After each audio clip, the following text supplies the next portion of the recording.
नमस्कार, मैं हरि, आप देख रहे हैं डिजिटल न्यूज झारखंड। आज जानते हैं झारखंड के प्रमुख खबरों के बारे में। इससे पहले इस छोटी सी निवेदन की वीडियो को एक लाइक अवश्य कर दें। आपका लाइक करना ही हमारा मेहनत का फल होता है। तो चलिए शुरू करते हैं आज की पहली और बड़ी खबर। होमगार्ड के 1478 पदों पर निकली भर्तियां। दरअसल आपको बता दूं कि झारखंड होमगार्ड भर्ती के लिए आवेदन शुरू हो गए हैं। जो भी उम्मीदवार इन पदों पर भर्ती के लिए आवेदन करना चाहते हैं, उन्हें ऑफिशियल वेबसाइट rportalhg.egovdhn.in पर विजिट कर अपना एप्लीकेशन फॉर्म जमा करना होगा। आपको बता दें कि होमगार्ड की इस भर्ती के माध्यम से कुल 1478 पदों को भरा जाएगा। इस भर्ती के लिए महिलाओं की सीट आरक्षित की गई है। तो आवेदन करने वाले उम्मीदवार ध्यान दें कि अप्लाई करने की आखिरी तारीख 17 मार्च 2023 है। इस बात का खास ध्यान रखें कि आवेदन ऑनलाइन ही स्वीकार किए जाएंगे। इनके अलावा किसी भी अन्य माध्यम से भेजे गए आवेदन की कोई मान्यता नहीं होगी। तो वहीं इन पदों पर अप्लाई करने वाले ग्रामीण क्षेत्र के उम्मीदवार के पास मान्यता प्राप्त संस्थान से 7वीं पास का सर्टिफिकेट होना आवश्यक है। वहीं दूसरी तरफ शहरी क्षेत्र के उम्मीदवार के पास मान्यता प्राप्त संस्थान से 10वीं पास का सर्टिफिकेट होना आवश्यक है। वहीं आपको यह भी बता दूं कि आवेदन करने वाले उम्मीदवारों की आयु सीमा 19 वर्ष से 40 वर्ष होनी चाहिए। आरक्षित वर्ग के उम्मीदवारों की उम्र सीमा में छूट दी जाएगी। तो वहीं आपको यह भी बता दूं कि होमगार्ड पर अप्लाई करने वाले उम्मीदवारों को एप्लीकेशन फीस के रूप में 100 रुपये देने होंगे।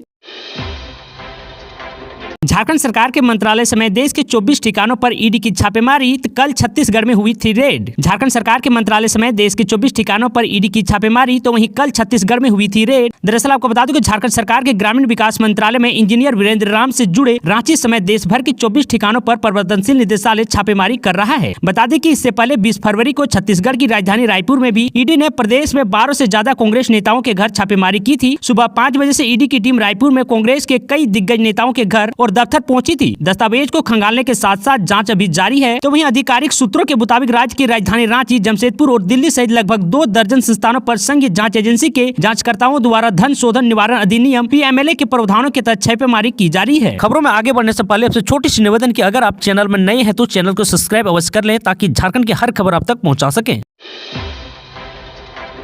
झारखंड में हाथियों ने मचाई तबाही। 12 दिनों में 16 लोगों की ली जान। तो वहीं धारा 144 लागू। दरअसल आपको बता दूं कि हाथियों का आतंक अक्सर लोगों की जान पर भारी पड़ जाता है। हाल ही में यूपी से ही ऐसा मामला सुनने को आया था जिसमें बीजेपी विधायक के हाथी ने 3 लोगों की जान ले ली थी। तो वहीं ताजा मामला झारखंड से सामने आया है, जहाँ हाथी के आतंक ने पिछले 2 दिनों में 10 लोगों को कुचल कर मौत की घाट उतार दिया है, जबकि पिछले 12 दिनों में हाथी ने 16 लोगों को मौत की नींद सुला दिया है। यह घटना रांची से सटे ग्रामीण इलाके की है, जहाँ हाथी के झुंड ने 4 गाँव पर हमला कर दिया था। घटना सामने आते ही जिला प्रशासन ने इटकी ब्लॉक इलाके में धारा 144 लागू कर दी है। वहीं इलाके में मंगलवार सुबह 11 बजे से धारा 144 अगले आदेश तक के लिए लागू कर दी है। इस हादसे में इटकी इलाके के 4 ग्रामीण, 2 महिला एवं 2 पुरुष शामिल है। मृतक की पहचान गोविंद उराव, पुण्या देवी, सुखबीर उराव और रखवा देवी के रूप में हुई है।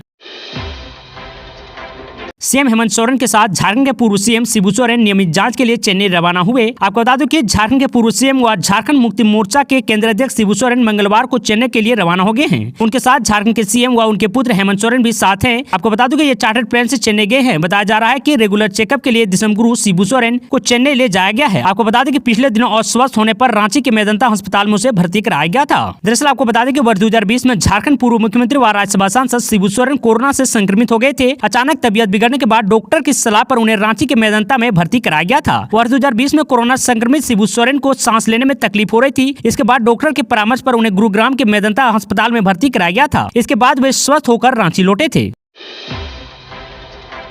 सीएम हेमंत सोरेन ने झारखंड में 2 निजी विश्वविद्यालय की स्थापना को दी मंजूरी। इन जिलों को मिलेगी ये सौगात। दरअसल आपको बता दूं कि झारखंड सरकार ने राज्य में 2 नए निजी विश्वविद्यालय की स्थापना को मंजूरी प्रदान कर दी है। राज्य के विधानसभा से इससे संबंधित बिल पारित होने के बाद इन विश्वविद्यालय की स्थापना के लिए राज्यपाल की भी मंजूरी मिल गई है। इसके बाद विधि विभाग ने इसे कानून का रूप देते हुए अधिसूचना जारी कर दी है। अब इनके स्थापित होने का रास्ता साफ हो गया है। सरकार का मानना है कि विश्वविद्यालय की स्थापना से राज्य में शिक्षा के क्षेत्र में नए अवसर प्राप्त होंगे। इससे राज्य में रोजगार का भी सृजन होगा। वहीं राज्य सरकार ने दिनेश सिंह विश्वविद्यालय अधिनियम 2022 की स्वीकृति दी है। यह भी झारखंड के गढ़वा जिले में स्थापित होगा। हालांकि इसका दायरा पूरे राज्य में होगा। इस विश्वविद्यालय में डिप्लोमा और डिग्री पाठ्यक्रमों की पढ़ाई कराई जाएगी। अधिसूचना के अनुसार इस विश्वविद्यालय की कुलपति, कुलसचिव, परीक्षा नियंत्रण सहित अन्य शिक्षक व कर्मी के पद सृजित किए जाएंगे। तो वहीं दूसरी तरफ राज्य सरकार ने इसी तरह सोना देवी विश्वविद्यालय अधिनियम 2022 की भी स्वीकृति दी है। यह विश्वविद्यालय घाटीशिला में स्थापित होगा।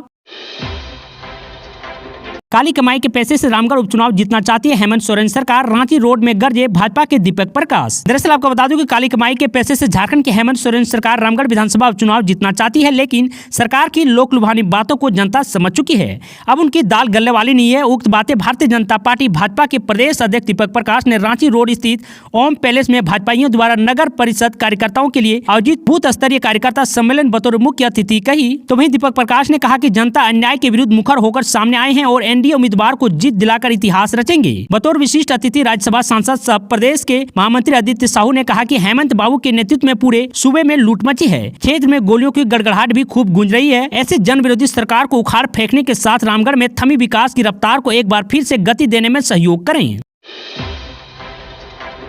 277 शहरों में पहुंची जियो ट्रू 5G। झारखंड के देवघर, बोकारो व हजारीबाग में भी शुरू हुई सेवाएं। दरअसल आपको बता दूं कि जियो तेजी से अपना ट्रू 5G का रोल आउट कर रही है। मंगलवार को 20 नए शहर जियो ट्रू 5G नेटवर्क से कनेक्ट हो गए हैं, जो कि ट्रू 5G से जुड़ने वाले शहर की संख्या अब बढ़कर 277 हो गई है। जियो ट्रू 5G से जुड़ने वाले शहरों में झारखंड की बोकारो, स्टील सिटी, देवघर एवं हजारीबाग, बिहार के भागलपुर एवं कटिहार, असम के 4 शहर, बोंगईगांव, उत्तरी लखीमपुर, शिवसागर तथा तिनसुकिया, उत्तर प्रदेश के 3 शहर अयोध्या, फिरोजाबाद, मुजफ्फरनगर, मोरमू, गोवा, दीव, दादर और नगर हवेली और दमन दीव, गांधीधाम गुजरात, रायचूर कर्नाटक, सतना मध्य प्रदेश, चंद्रपुरा तथा इच्चल करची महाराष्ट्र, थोमल मणिपुर में भी जियो ट्रू 5G सेवा की शुरुआत हो गई है। रामगढ़ विधानसभा उपचुनाव 2023 ईवीएम मशीन से 27 फरवरी को होगी वोटिंग, तो वहीं वीवीपैट से किए जाएंगे रिकॉर्ड। दरअसल आपको बता दें कि भारत निर्वाचन आयोग ने देश के विभिन्न राज्यों में हो रहे चुनाव एवं उपचुनाव 2023 के आलोक में इलेक्ट्रॉनिक वोटिंग मशीन तथा वीवीपैट से संबंधित अधिसूचना का प्रकाशन कर दिया है। इसके तहत इलेक्ट्रॉनिक वोटिंग मशीन तथा वीवीपैट प्रिंटर के माध्यम से मत डाले और रिकॉर्ड किए जाएंगे। रामगढ़ विधानसभा उपचुनाव 2023 के आलोक में इलेक्ट्रॉनिक वोटिंग मशीन तथा वीवीपैट से संबंधित अधिसूचना का प्रकाशन राज्य के गजट के असाधारण अंक में 12 फरवरी 2023 को किया गया है। आपको बता दें कि 27 फरवरी को रामगढ़ विधानसभा उपचुनाव के लिए वोटिंग होनी है। झारखंड में स्नातक प्रशिक्षित प्रारंभिक शिक्षकों की बहाली का रास्ता साफ, हाईकोर्ट ने खारिज की सरकार की याचिकाएं। दरअसल आपको बता दें कि वर्ष 2015 में कक्षा 1 से 5 तक में नियुक्त स्नातक प्रशिक्षित प्रारंभिक शिक्षकों की पुनर्बहाली का रास्ता साफ हो गया है। झारखंड हाईकोर्ट ने कक्षा 1 से 5 में कला विषय के पद पर बहाल कॉमर्स शिक्षकों को हटाने के मामले में एकल पीठ के आदेश को चुनौती देने वाली राज्य सरकार की 14 अपील याचिकाएं खारिज कर दी है। साथ ही एकल पीठ के आदेश को सही ठहराते हुए बरकरार रखा है। आपको बता दूं कि उक्त फैसला जस्टिस एस चंद्रशेखर और जस्टिस रत्नाकर भेंगरा की खंडपीठ ने मामले की सुनवाई पूरी होने के बाद सुनाया। इससे पूर्व राज्य सरकार की ओर से खंडपीठ को बताया गया है कि हटाए गए शिक्षक कॉमर्स में स्नातक प्रशिक्षक थे, तो वहीं उनकी नियुक्ति राज्य के मध्यम विद्यालय के कला विषय के पद पर की गई थी। कला विषय के पद पर कॉमर्स प्रशिक्षित की नियुक्ति नहीं हो सकती है। तो वहीं प्रतिवादियों की ओर से कहा गया है कि एकल पीठ का आदेश उचित है, वह शिक्षक पात्रता परीक्षा उत्तीर्ण है, इसके बाद उनकी नियुक्ति की गई थी।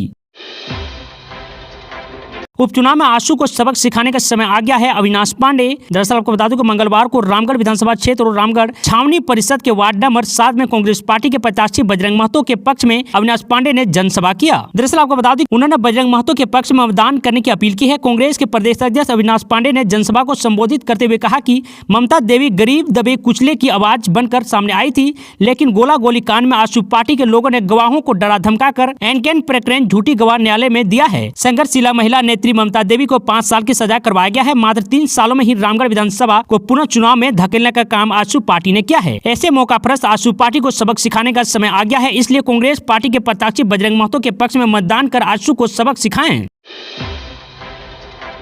नक्शे को लेकर अवैध वसूली मामले में हाईकोर्ट में सुनवाई। अदालत ने कहा रांची नगर निगम ने आदेश का किया गलत आकलन। दरअसल आपको बता दूं कि झारखंड हाईकोर्ट के 2 जजों की खंडपीठ ने रांची नगर निगम के नक्शे को लेकर अवैध वसूली के मामले में सुनवाई की। सुनवाई के दौरान अदालत ने बिल्डर्स एसोसिएशन की ओर से दाखिल हस्तक्षेप याचिका पर सुनवाई की। सुनवाई के दौरान अदालत ने एसोसिएशन के बारे में जानकारी मांगी है। इस दौरान एसोसिएशन की ओर से कहा गया है कि नगर निगम से भावनाओं के ऑक्यूपेंसी प्रमाण पत्र जारी नहीं किया जा रहा है। इसके अलावा रेरा में रजिस्ट्रेशन में भी समस्या आ रही है। आपको बता दूं कि इस पर अदालत ने कहा है कि नगर निगम ने कोर्ट के आदेश का गलत आकलन किया है। अदालत ने सिर्फ नक्शा पास करने पर रोक लगाई है। इस दौरान न्याय मित्र ने कहा कि अगर नगर निगम की ओर से उक्त प्रमाण पत्र जारी नहीं किया जा रहा है तो यह उचित नहीं है। हालांकि अदालत ने नक्शा पास करने पर लगी रोक पर किसी तरह का आदेश पारित नहीं किया है। तो वहीं अब इस मामले में अब 1 मार्च को सुनवाई होगा। बता दें कि अदालत ने अखबार में छपी खबर पर संज्ञान लेकर सुनवाई कर रही है, जिसमें नक्शा पास करने के लिए निर्धारित राशि से 30% अधिक राशि की वसूली की जाती है। ऐसे झारखंड की तमाम छोटी बड़ी खबरों को जानने के लिए चैनल को सब्सक्राइब अवश्य कर ले, ताकि झारखंड के हर छोटी बड़ी खबर आप तक पहुंचा सके। आज के लिए इतना ही। जय हिंद, जय भारत, धन्यवाद।